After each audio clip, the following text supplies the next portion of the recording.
Channel Arun Sharma Bijnor. जैसे कि आप देख पा रहे होंगे, आज मैंने एक टॉपिक लिखा है सेंटेंस। जितना भी ग्रामर बेस है वो अगर आप एक बार सेंटेंस अगर ठीक से आप समझ जाते हैं, सेंटेंस में आने वाली टर्म को ठीक से समझ जाते हैं, तो मान लीजिएगा आपको ग्रामर का बहुत बड़ा हिस्सा आप समझ सकते हैं, यानी एक निश्चित पोर्शन आप कंप्लीट कर सकते हैं। जैसे कि आप देख पा रहे होंगे सेंटेंस मैंने आपके सामने लिखा हुआ है subject, helping verb, main verb, object और फ्रेज। मीन्स ये जो होते हैं 1, 2, 3, 4, 5, ये 5 हिस्से हैं जो एक सेंटेंस के अंतर्गत सबसे ज्यादा आते हैं। ठीक है, अब एक एक करके पहले इसी पार्ट को हम समझते हैं कि सेंटेंस में सब्जेक्ट क्या होता है, हेल्पिंग वर्ब क्या होती है, मेन वर्ब क्या होती है और आपका ऑब्जेक्ट क्या होता है। ठीक है, बात समझ पा रहे हैं। मैंने फिर से बता दूं आपसे कि एक सेंटेंस के अंदर क्या क्या चीज होती है, सब्जेक्ट होता है, हेल्पिंग वर्ब होती है, मेन वर्ब होती है, ऑब्जेक्ट होता है और हमारे पास क्या होता है, फ्रेज होता है। अब एक एक चीज को बहुत आराम से समझने की कोशिश करेंगे। मैं पहले आपसे बता दूं कि सेंटेंस को हिंदी में बोलते हैं वाक्य। सेंटेंस को हिंदी में क्या कहते हैं, वाक्य कहते हैं। ये सब चीजें हम एक एक करके 1 by 1 पढ़ेंगे।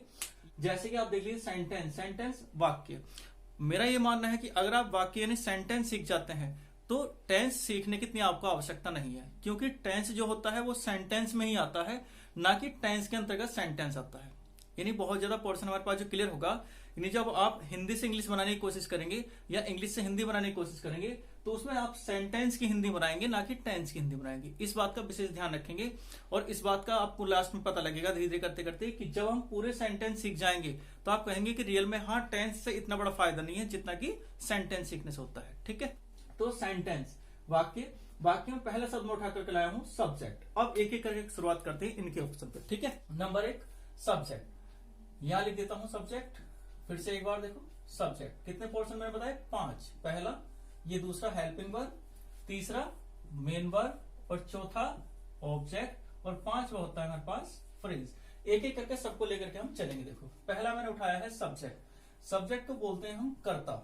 सब्जेक्ट को क्या बोलेंगे, कर्ता बोलेंगे, यानी कोई भी काम को करने वाला, किसी भी काम को करने वाला क्या कहलाता है, कर्ता कहलाता है। जैसे मान लीजिए मैं कहूं कि मैं कार चलाता हूं, तो कार को चलाने वाला कौन हो गया, मैं। यानी एक शब्द आया आई, यानी मैं को बोलते हैं इंग्लिश में आई।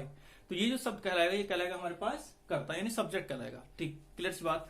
अगर मैं आपसे कहूं कि मैं अंग्रेजी पढ़ाता हूं या मैं इंग्लिश पढ़ा रहा हूं, ठीक है बात, तो मैं जो शब्द आया फिर से आपके सामने क्या हुआ, ये आई जो होगा यहाँ पे क्या करेगा, वो काम करता, यानी किसी भी काम को करने वाला होगा।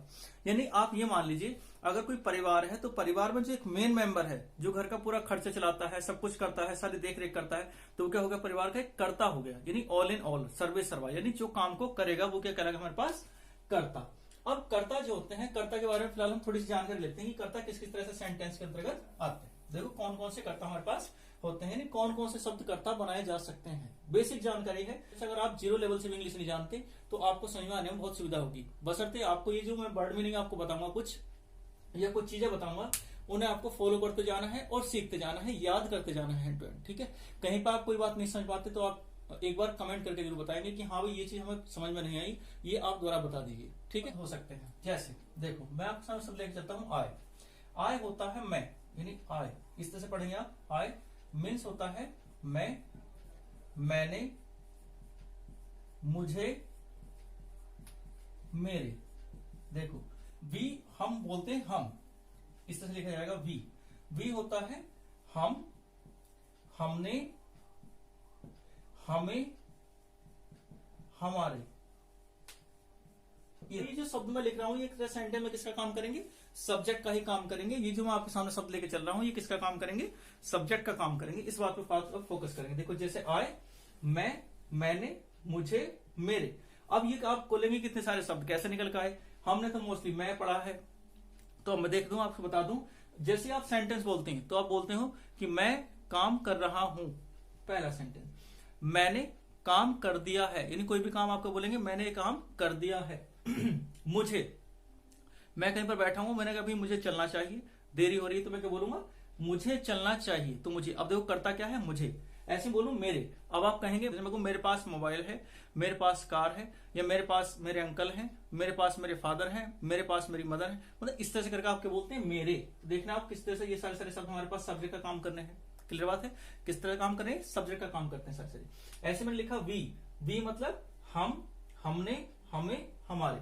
तो चारों वर्ड्स हमारे पास किस तरह से काम करेंगे, ये एक ही वर्ड की हिंदी निकालेंगे इसकी वी, और वी की हिंदी कौन कौन निकालते हैं, हम, हमने, हमें, हमारे। ये चारों वर्ड की हिंदी निकलेगा किसके द्वारा, वी। और ये सब जो मैं लिख रहा हूं किसका काम करते हैं, सब्जेक्ट का काम करेंगे। क्लियर बात यहां तक।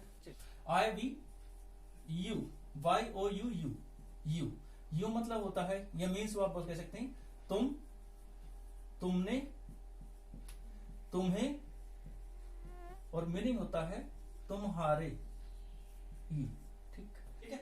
अब देखते हैं THEY, दे मीन्स होता है वे इस तरह करके देखिए आप, उन्होंने, इस तरह से उन्होंने, उन्हें और उनके। दे एक शब्द होता है दे, वे, उन्होंने, उन्हें, उनके। यानी ये अपनी हिंदी जो निकालेंगे ये वाले वर्ड्स, ये इस तरह की चार चार हिंदी निकालते हैं इस तरह करके। तो चाहे हम वे बोल दें, चाहे हम उन्होंने बोल दें, चाहे हम उन्हें बोल दें, चाहे हम उनके बोलें, इन सब के साथ क्या लेकर के चलोगे आप, दे बोला जाएगा। क्लियर बात यहां तक। चलिए बात करते हैं नेक्स्ट वर्ड ही, HE ही इस्तेमाल किया जाता है मेल वर्जन के लिए, यानी मेल के लिए। जैसे मैं लड़के के लिए इस्तेमाल करूं कि वह लड़का है तो बोलूंगा ही। क्या बोलेंगे हम यहाँ पे, ही का इस्तेमाल देखिए आप क्या क्या हिंदी निकालेंगे आप ही की, वह, उसने, उसे, और एक हिंदी कहेंगे आप उसके। ये देखो सारी हिंदी कहां पर निकल जाएंगे, किसके लिए निकल जाती है, ही के लिए। नेक्स्ट वर्ड होता है शी, SHE, शी। और शी मीन्स वह, उसने, उसे, और उसके। फिर से रिवीजन कर देते हैं सारा। देखो मैंने सबसे पहले लिखा सेंटेंस, सेंटेंस मीन्स होता है वाक्य, और इसकी परिभाषा मैं हालांकि आगे लेकर चलूं, लेकिन एक लाइन में बता देता हूं कि शब्दों का ऐसा समूह जिसका कोई ना कोई एक सार्थक अर्थ होता है, यानी किसी का कोई ना कोई अर्थ निकलता हुआ क्या कहलाता है, सेंटेंस कहलाता है। SENTENCE, sentence. और सेंटेंस मैं आपको बता दूं दो शब्दों से मिलकर बनता है, जो मेरे अकॉर्डिंग बनता है। क्या सेंटेंस, इस तरह से तोड़ सकता हूं मैं, देखो TENC, sentence, sense plus tens.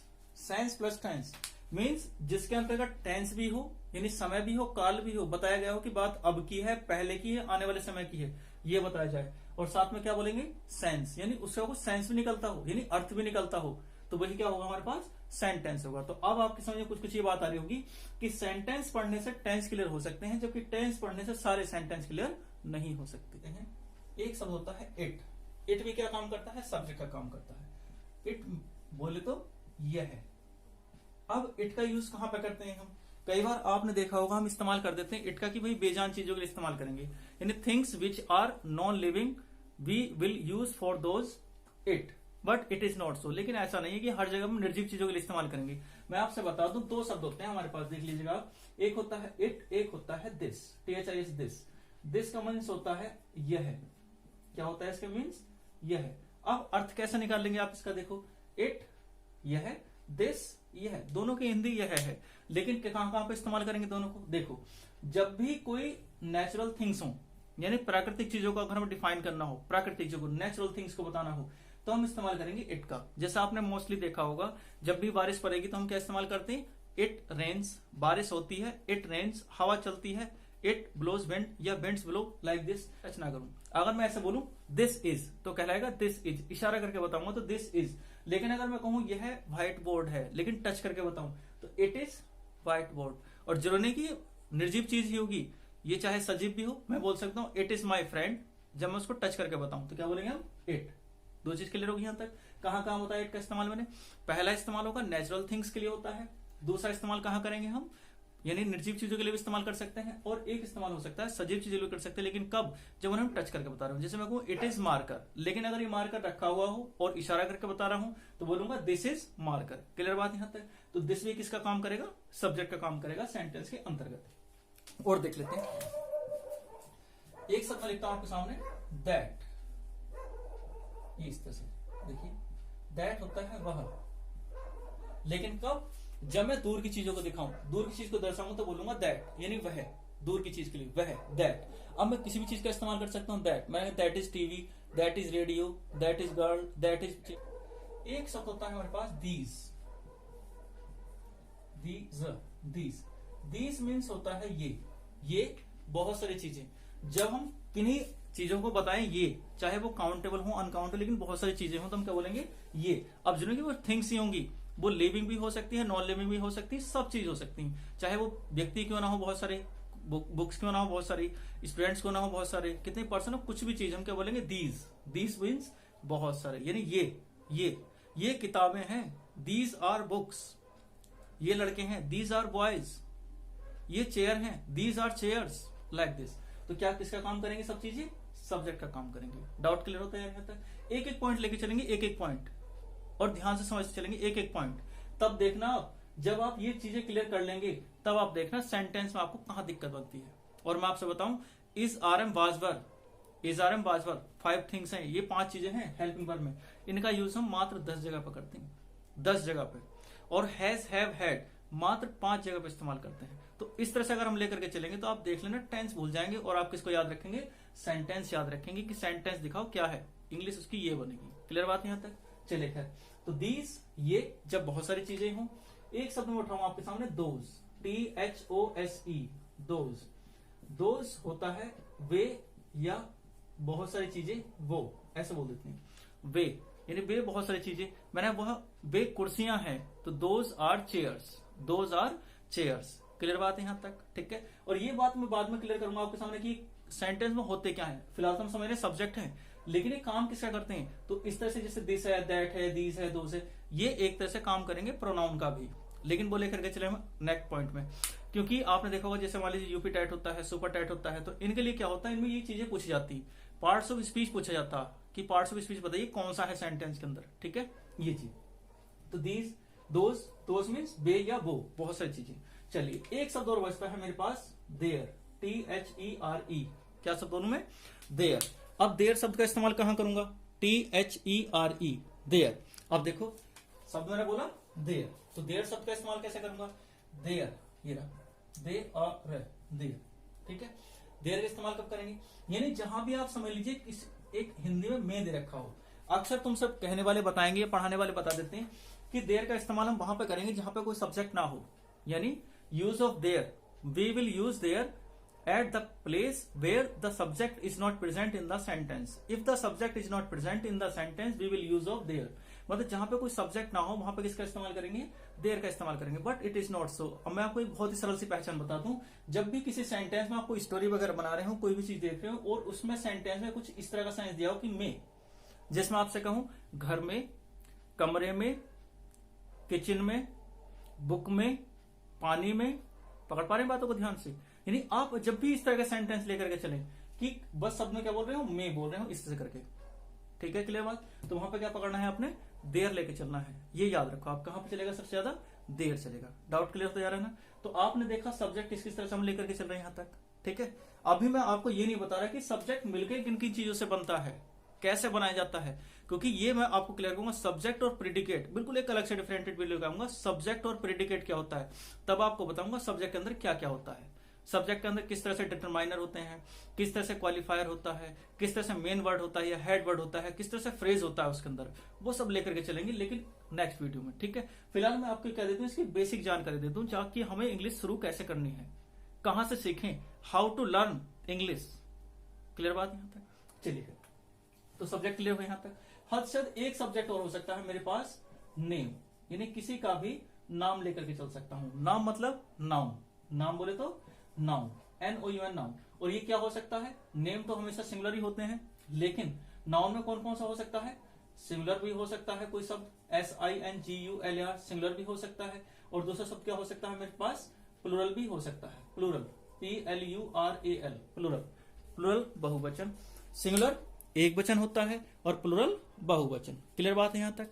देखो मैं एक बार फिर से रिवाइज कर देता हूं। इट यह, दिस यह, दैट वह, दीज ये, दोज वे या वो, देयर जब कहां पे इस्तेमाल करेंगे, केवल और देयर, THR देयर। जैसे मैं बोलूं आपसे कि किसी भी चीज में, किसी चीज में आप ये कह रहे हो कि वहां, उस चीज में, जैसे घड़ी में, ठीक है, कुर्सी में, चेयर में, ऐसे कर बोल सकते हैं ना। मतलब एक तरह से समान करिए, आप किसी भी चीज को में बोल सकते हैं। यानी देयर का इस्तेमाल कहां पर करेंगे आप, जहां पे आप में शब्द का इस्तेमाल ज्यादा करते हो। जैसे मैं कहूं आपसे घर में, शहर में, जंगल में, कुएं में, लाइक दिस, इस तरह से हम किसका इस्तेमाल करेंगे, देयर का इस्तेमाल करेंगे। डाउट क्लियर है यहां तक? चलिए फिर, तो ये डाउट आप पकड़ पा रहे हैं ध्यान से एकदम, करता यानी समझ में आया हमारे पास, ठीक है। चलिए अब बात करेंगे हेल्पिंग वर्ब के बारे में, लेकिन नेक्स्ट वीडियो समझेंगे। इसलिए क्या करें, आप चैनल को एक बार सब्सक्राइब कर लें और अरुण शर्मा बिजनौर के नाम से चैनल को सर्च करके सब्सक्राइब जरूर कर लें, बेल आइकन को प्रेस कर दें ताकि नोटिफिकेशन आपको मिलता रहे।